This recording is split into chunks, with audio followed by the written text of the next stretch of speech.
Simmons College is a great story with a rich history and a bright future and great young talent like Chiffon. We also have a new initiative here called the Black Film Institute. With that being said, lights, camera, action.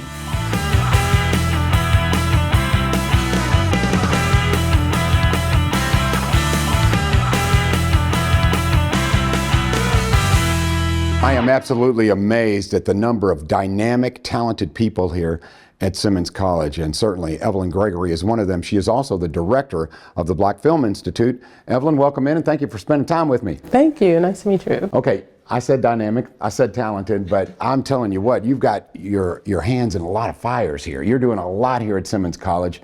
Talk to us a little bit before we get into the Black Film Institute about some of your duties here. I am director of Black Film Institute. I also am a professor, and I have had the honor to write for the Seminola magazine, and I look forward to future editions coming out. Someone like you with a resume like yours, you could go anywhere you'd like, but Simmons College is a unique story.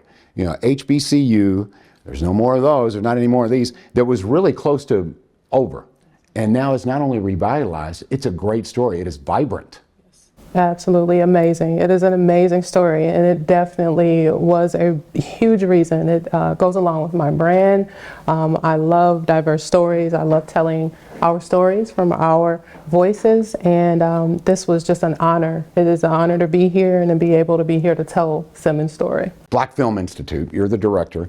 So what was the catalyst to this? Tell me a little bit about, okay, why it was created and what the emphasis will be on.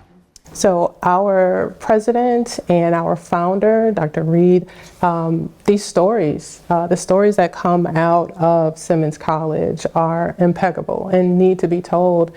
And the idea of having these stories read in a book and then to see them actually come to visualization on film just was an amazing idea, and the founder and the president came up with the idea to create the Black Film Institute. Positive stories that maybe folks aren't aware of, like the Simmons story, but the Negro Leagues and baseball. We have a lot of baseball fans here, and I have to admit, I said my knowledge of the Negro Leagues is limited, and the only thing that I know is because I went out and searched for it, about some of the stars that we weren't able to see on that big stage. Talk a little bit about that documentary and what that's all about. So the documentary came about like us all not knowing items. I was going back home and I wanted to show my children some history about Cleveland. I'm from Cleveland, Cleveland native, born and raised, huge Guardians fan, huge sports fan, Cleveland sports fan all over. And when I was taking my children home, I read an article about a story about a championship that Cleveland had, and in my mind, being a big Cleveland sports fan, I know we needed all the championships we can get. So I researched this story, and it was a story I've never heard of growing up, about the 1945 Cleveland Buckeyes championship win. And it just, being a sports fan, I just started doing research for about the last 3 years or so. And the story ended up becoming a documentary. I met some wonderful historians, got to meet the president of the Negro League, got to meet Kenny Lofton. Wow. Yeah, you know what? There are some rewards here for work well done. So what do you hope to accomplish with the Black Film Institute? Is it an actual curriculum? Is it a project that's temporary? What's the big goal here? Right now, we have 6 courses that students can take, and it is a concentration under interdisciplinary studies. So students can get a bachelor's degree in interdisciplinary studies and make a concentration in the Black Film Institute. Right now, we are able to make it a minor where students can concentrate on their overall curriculum in their bachelor's degree and then be able to get a minor in the Black Film Institute. We will currently offer a certificate, and we are hoping to grow from there. Because of the interesting story, and you're a storyteller as well, because of the interesting story that exists here at Simmons College, will much of the content be centered around Simmons College and that history? Yes, right now we are on the second filming of the Raising Simmons documentary series, and that series will be focused on every history that's connected to Simmons. So we are interested. There are a bunch of stories here to tell, and those series will open up providing all that history. Evelyn, because you and I are fortunate enough to know a bit of that story, tell folks some of the, fruits of the labor that took place back then. Some of the highly educated people who came out of Simmons College, and now we're doing that once again. So talk a little bit about that history and maybe some notes that people need to know. Well, what I have learned and what I have been able to research is that, Simmons College was at one point the only college that educated blacks in Louisville. And so to have an institution, go from being the only institution to once, now previously being dismantled and only having their religious studies is remarkable, because it's like they were holding on to their faith, and their faith allowed them to rebuild, and now they are hosting a plethora of education programs and being able to get students in and get degrees and looking to be one of the premier colleges here in Louisville. Yes, and there is a spirituality component. There is that faith, hope, belief that means so much here at Simmons. So what do you hope, speaking of hope, what do you hope the students gain from the Black Film Institute? What are your personal goals? What are your personal goals? I hope that students are able to get a voice and be able to gain real world experience from being on film sets, working with actual real film equipment, to actually be on programs that are on television, so they can be inspired by telling their stories. And with that real world experience, they are able to go out and make films of their own, become producers, become directors, become other. There are plenty of jobs in the field, and to be a part of the new wave of film here in Louisville. It's all relative. To me, you're very young, but obviously these students, when you see this young, energetic talent, does that inspire you to keep staying on your brand and keep working and grinding and making it happen? Yes, sir. I feel like I'm on my second half, so I'm not that young, but I am definitely inspired by them. We have a lot of talent here at Simmons. They are very inspiring. Their stories are inspiring. They speak to me as well as I hope I'm speaking to them. Okay, last question for you. I like the personal notes here. So Evelyn Gregory, big picture. What are your personal goals?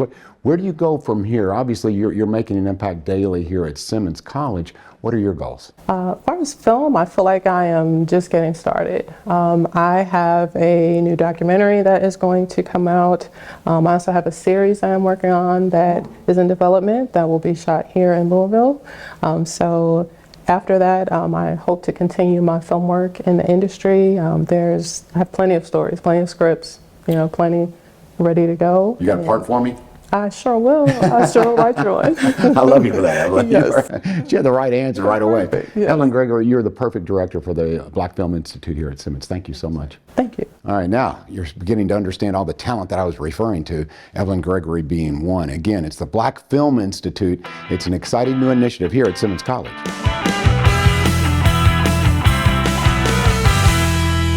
When you think about the Black Film Institute, perhaps you think about actors and directors and producers, but who makes the magic happen? I'll tell you who does. It's Marquise Williams who makes the magic happen. Well, I appreciate it. Marquise, tell them what you do, because we had a brief conversation. No matter how much talent you have in front of the camera, you better have some talent behind the camera. Right, so that's what I was doing. I was basically the cameraman behind the scene. What I learned from there, being a cameraman, was just being able to create opportunity in a way. So just that focus was mainly where I was like to be at, so. I'm curious, because I have found that I've got a really great team here at Metro Right. TV. And I think the people that are really talented behind the camera, even keeled, got to keep things under control. Yeah. When things get a little haywire, go off the rails. Right. You're the guy that kind of brings it all together, right? Yeah, me and the team. So it's about having a good team in life, for real, because no one can do it by themselves, so you got to rely on people sometimes. So it's good to have a good team, for real. Marquise, you know that the sign of a good leader is somebody talks about the team all the time and doesn't Yeah. point to themselves. Yeah. But if you would, just for a second, point to yourself and tell me, some of the things you've learned, or maybe now in your position because you've gained some experience, Right. that you'd like to teach other people who'd like to get behind that camera. See, what I want to teach is morals in a way. I want to be able to have people and students to create more morals so that they can have more opportunity, for real. So if they reflect on themselves, then they can gain opportunity through life for real, for real. Okay, so for someone who wants to watch this series Right. with the Black Film Institute and the series about Simmons and its history, because it is rich, it's a Right. great story. Yeah. So what would you tell them? How would you lure them into watching? I say, you know, you definitely should go to Simmons for real, for real. You know, shoot for the stars for real, for real. You do that, everything else will fall in place. Oh, I love that. You articulate it well, my man. I appreciate Well, you, I Marquise. appreciate that. Thank you. Marquise Williams, again, it's not all what's in front of the camera, it's what's behind the camera, and there's talent right here at Simmons College with the Black Film Institute.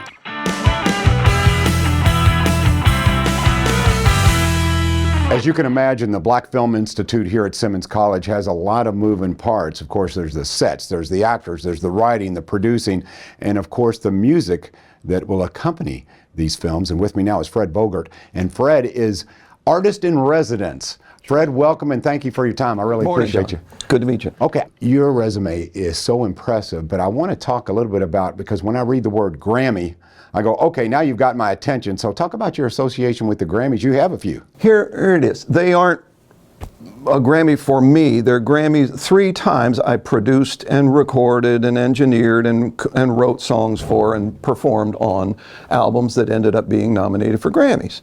So, I would say they're yours, Fred. well, I own them and I love them. It was music that I loved, and that usually turns out well if you can be passionate about something. And I've been in the business since 1970. RCA Studios. Tell me about your background with RCA Studios, because anyone who knows music is familiar. I mean, that's a legendary studio. I worked with Tanya Tucker and Gary Stewart in 1988 in my private studio in Fort Pierce, Florida, and they were both encouraging. They said, "Hey, Fred, you ought to move to Nashville." And, you know, so in '92 I did. Reopened old RCA Studio C, a small studio in the RCA complex, and did well with it. And was invited after 7 years of doing that to reopen as a proprietor RCA Studio B, which is the big famous place and all of that. And that was wonderful. I had a great time working with the Country Music Foundation, getting to know the tour groups and the school groups that used to come through and watch us through the windows. So for those who have had fantastic teachers, if you're watching now, usually it's a combination of 2 things. First of all, knowledge, which you obviously have plenty of, and passion for the subject matter. In your case, music, the passion is there. I'm curious about how the students react to you in terms of they read your resume, they know the work that you've done. Of course, they're young, the world is changing, but you've evolved well too, Fred. That's important, isn't it? Yes. What is the people that haven't evolved with the changing scenarios when CDs went out of business, when the internet came in, all of that kind of stuff, it changed the whole industry. It shut down Music Row. It's one of the reasons I'm not there anymore. So now, in a place like this, you can record something that can go out and be nominated for a Grammy in a home studio. Wow. So the students have more access to that stuff than they ever had. 30 or 40 years ago, this kind of equipment wasn't available. So it was so proprietary that if you weren't part of the pipeline, you didn't get in the studio. So let's talk about that. Okay, innovations, and talk about being innovative, which Simmons College is. This is one of the first. Not only is the Black Film Institute, of course, doing something innovative in that regard and talking a lot about their history and things that are important, civil rights movement, all that. We could talk about all of that, which is very important, but also it's innovative to include the audio side of this, which to me makes it more compelling. Talk a little bit about that, what Simmons is doing, and that it's something that's really kind of, I'm hesitant to say it, but it's unprecedented, right? I'm not sure, because in this state, I would think so. Okay, because I come from a different part of the industry. I'm out there on the streets, been doing that for over 50 years. And so it's what I call being a gunfighter. You got to just every day get up and see how good you can be compared to what's around you so that you can keep working. And the result of that is your skill sets get finely honed, because every day it's such a competitive industry, and it still is. It's perhaps more competitive than ever, but there's more opportunity available in more places. What I see audio doing in film, and that's just me, I didn't get an education like that that taught me this, but I've come to realize audio shows the listener how to feel at any given moment. So if you have the screen full of images going by and the images are captivating, but it doesn't connect with your heart the way it would if it is backed up with music that is pointing your heart in a particular direction. And that's something that I do have just as a natural skill set over the years. And it fits so well with film that when I started working with people in film, I thought, you know what? I want the students to feel what that feels like. Yes. And there's a whole bunch of them that don't connect on that level, which is fine. There's some people that aren't meant to do that. But if somebody gets it, a facility like this can have them realize their dream in real time. If I can do that, then that's satisfaction for me at this point in my career. Yeah, because music does resonate with the heart, and that's why it can move you to tears, laughter, whatever the case may be. Sure enough. Obviously, you are following your heart as well, doing this, artist in residence. So you're taking your expertise and sharing it with students. When you come into a classroom of students who want to know about what you do, what is your end result goal? What effect do you want to have on these students as an artist? As a producer, what I do, the success for my career as a producer, and I guess it's successful because of the Grammys resulting from that, I would say so. is to say to any artist I work with, my goal is to find out who you really are and how to present that so the world knows who you are that is unique to your artistic skill set and talents. And that way, if anybody likes your stuff, there's only one place they can get it. And so the students immediately understand that because they come in here at a stage in their life where most of them are ego-driven and they're very excited and passionate about it, but they're not sure what that uniqueness is. So if I can help them find that, then the results are always more than I ever could have anticipated. Are you encouraged by the talent of this young generation and specifically the talent here at Simmons College? Totally. I love hearing that. That was right away. No, absolutely, because a lot of them that specifically come to Simmons College and this program and stuff, their backgrounds are such that it's very challenging for them to find the strength of who they are and to stand tall and all of that kind of stuff. Nothing in this world helps a person do that better than the arts. And that has been proven time after time. And I know it from 54 years in the business. A student finds who they are that other people aren't. And if they can stand tall in that, then they're going to have a successful career. Boy, I tell you, I feel your passion. It's contagious. Oh, I just... I love that. Before I let you go, I'm going to ask you because I'm just curious. It's kind of personal here. Your favorite artists. Give me a couple of your favorite artists. What do you listen to when Fred Bogart has his own personal time? What do you listen to, Fred? I listen to people who it's obvious who they are and who have a unique approach to things. I'll tell you who got me into this business because I was flunking, and I tell the students this all the time. They really appreciate it. I was flunking out of engineering school. I mean, flunking. And I went to see, and I was, playing guitar in the coffee houses on the weekends and stuff. Then I went to see the band, in concert, and this is 1969 when they were at the top of their game. I went up and said, come to my fraternity house and let's have a party. And they said, no, but Garth is backstage, he's not feeling well. Would you go wake him up in half an hour? And he's got a plane to catch. So I sat like a puppy dog in his dressing room and watched him snore and going like, and finally woke him up and just spilled my guts to him about how that music just changed my life. And he said, look, sounds to me like if you know what you want to do, you might as well just go ahead and do it. I left school the next week, packed up my stuff in the middle of January, and that was the start. And it's 54 years later and I haven't changed. Life-changing story. It happens. And you're a life-changing educator, producer. I appreciate your time, Fred Bogart. Thank you so much. Thank you, John. I really appreciate it. Absolutely. Once again, it's not just about the visual. Of course, that's a lot of the story here, but it's also about the music and putting everything together and making students follow their passion.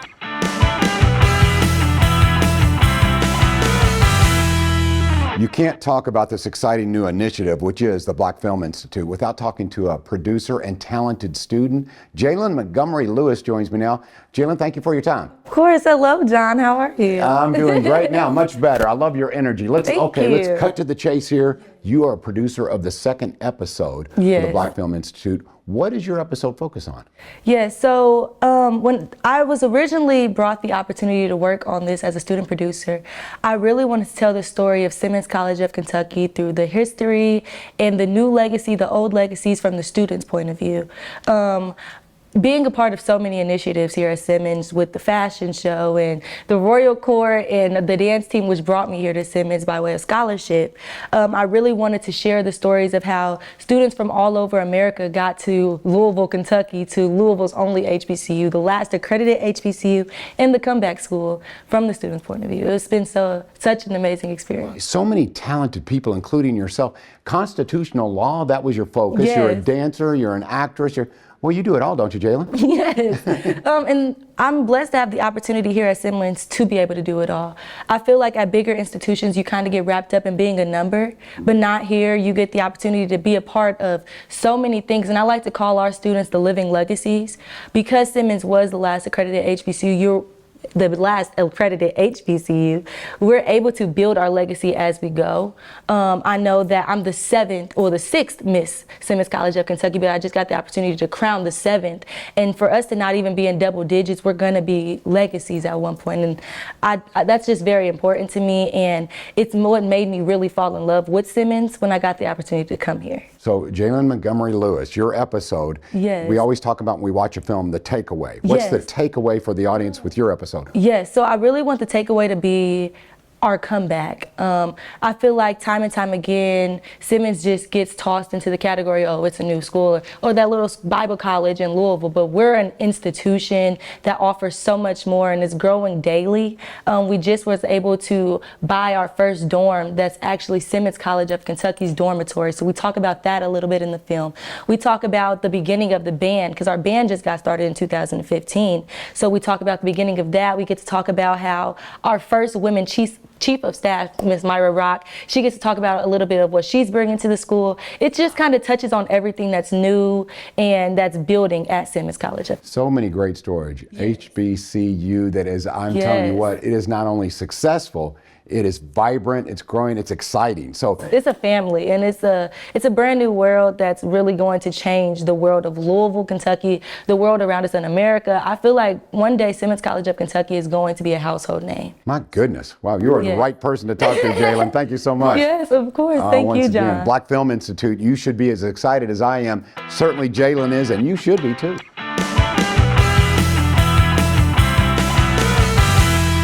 James Michael Marshall is an artist in residence here at Simmons College. And usually, James, I have to tell you, when I tell people, thank you for joining me, or thanks for your time, in your case, your time is valuable. You are a busy guy. Yes, I am a little. Yeah. Yeah, tell me a little bit about some of the projects you're working on now.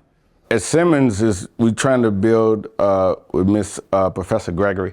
Professor Gregory is the Black Film Institute, so I'm doing that. But I'm also in development with. I'm getting paid to write 2 screenplays, teleplays, which are pilots, and then I'm up for a feature because I still have my reps in LA and in New York. So when you describe what your field of expertise is, James, do you tell people it seems to me when I look at everything, not only a producer, but storyteller, right? Yeah, I'm a filmmaker and a storyteller. That's what I am. And, because in the film industry, I never worked outside of being a pro basketball player, and this is my first real job. So you got to do a lot. So I was able to edit sometimes, and I was able to mostly write, but I did music videos for like Tupac, Far Side, Another Level, a bunch of different groups. But yeah, so I was always trying to stay in the business as doing something. Sometimes I gripped and gaffed for a DP that taught me how to be a cinematographer. Well, that would make you a good teacher for these young students because you've done so much. It's like I know all sides of the business here, but you said something I can't just let go by. You said professional basketball player? Yeah, I played for a little school in Kansas called the University of Kansas. We was okay with Larry I Brown. think you're okay. Yeah, we did okay. And then I was drafted by Denver Nuggets, but I went overseas and played. Obviously, so athletic and creative. Not a bad combination, James. No, I get it from my mom and dad. Well, she was athletic and creative, and he was just creative. Oh, He was athletic too. That's a good combination, though. Yeah. Talk to me a little bit about your goals with the Black Film Institute here. Obviously, I've talked to Evelyn, talked to Fred. What are your personal goals? What do you hope to achieve? I mean, the thing is to make our filmmakers, because first of all, most of them are black and brown. And black and brown, we got to be 10 times better than our white counterparts. That's just the way it is. I hope that it changes. You already are better than this side here. So the thing is to make them well-rounded and to set them up for success. Because when you look at, and we want to compete against USC and NYU. Like those are the two best. But the thing that what helps those two schools people don't realize is nepotism, because a lot of those kids' family are already in the industry. So we want to set ourselves up for success to teach them how to be writers, directors, and filmmakers, but also let them know that they got to start from the bottom, being PAs.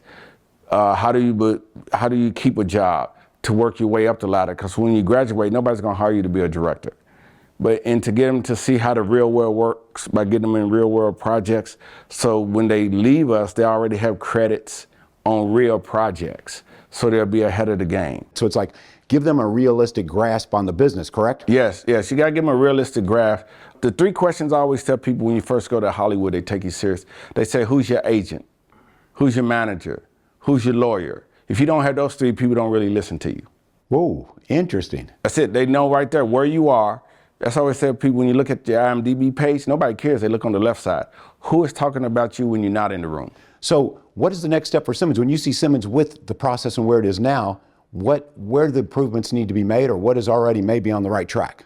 Well, I think, first of all, it's getting, to grow, the population to grow, to get the word out there. But also, we got to build the program, but we building it with a strong foundation because, working with Professor Gregory, my girlfriend said this, we a good partnership because she's more mothering and I'm more like a father and stern in certain ways. So it's like we good, like she's, because I'm dyslexic, so she makes sure I don't, write anything wrong or whatever. So we work really well together.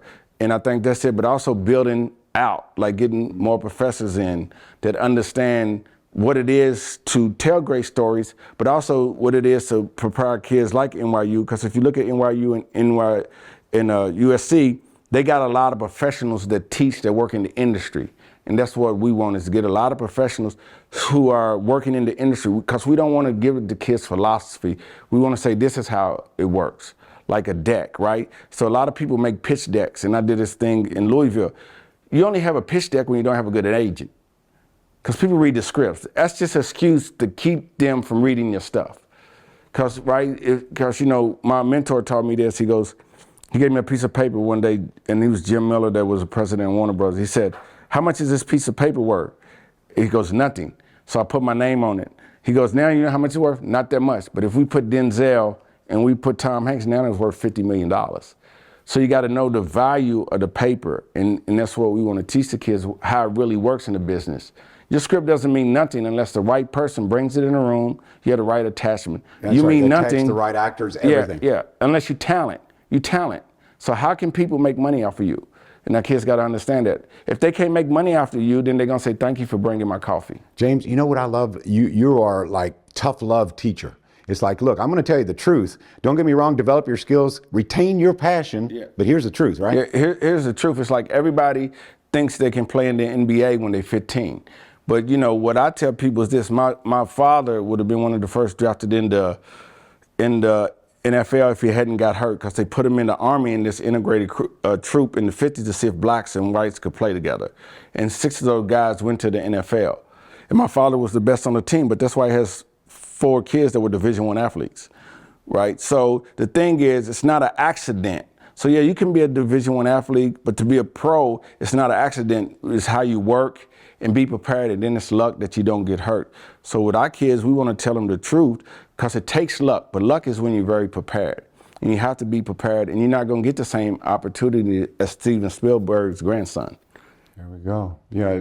I'm sorry, like I said, this is true life, put it to work kind of teaching, so I appreciate that. James, it looks like you still got game. You may be finished with professional basketball, but you still got game, don't you? No, I can't play anymore because, people take it too serious. And they realize that, when you play, it's just like, it's a different levels to it. I can't play anymore, and then people try to hurt you because they think they can stop you. But, the worst player in the NBA is better than anybody on the street. Whoa.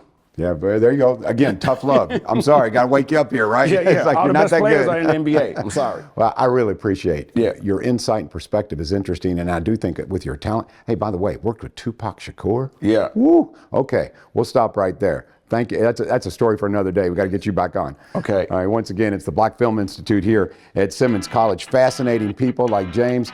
And if you have a student who is interested in film, check out the curriculum here at Simmons College. And now you know why we're so proud to have an HBCU here in Louisville. Thanks to Simmons College, their talented staff and students, and thanks to you for watching Louisville Focus.